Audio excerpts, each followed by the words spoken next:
وأن أوجه السنة كان ضد بدن وحين يستين إن حجك آذان فيسدي لعقتي تكتي وبحيين لكن وبحي واين وحبا كسبة بحي واين أيوة كحن أو آد وحن أي سو نقدين وحرب لو بشار ما تنكو شيء بشارة كوات وحواي ما دام حجك أم عمره أنيستي آدم بحي ويسي ونبكو ودعي waxaad leedahay ajarkii adigoo xajka dhameysay xajka adigoo sameysay allada maxay nabi sallallahu alayhi wasallam wuxuu dhahay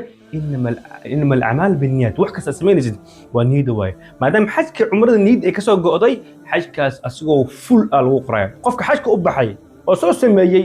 adan iyo asiga isku ajr ay leeyihiin kan koowaad waa taas bishaarada koowaad waay bishaarada labaad nabi sallallahu alayhi wasallam wuxuu sheegay dadkeen doqoshinka ah dadkeen dhibaataysan dadkeen aan bixi karin dadkeen heer tabareedka ah adigoo gurigaaga fadhisid adigoo magaalada aad joogtid waxaa heli kartaa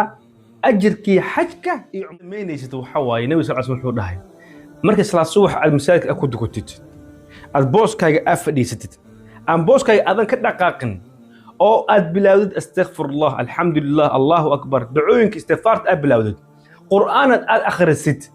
ilaa qoraxda ay ka soo baxayso qoraxda 20 daqiiqo ama nus saac markay saas u taagan tahay markaas laba rakac sunna dukanaysa laba rakac sunna markaad dukato waxaa leedahay xajkii oo cumrada oo taama allahu akbar xajkii iyo cumradii asigoo dhammaystiran aa helaysaa lagu qoraya maxaa yeeshay salaad subax dukatay booska fadhiistay dhikra samaysay quraan akhrisay ilaa qoraxda ka soo bixayso laba rakac dukatay ajirkaas heshay allahu akbar sheekadan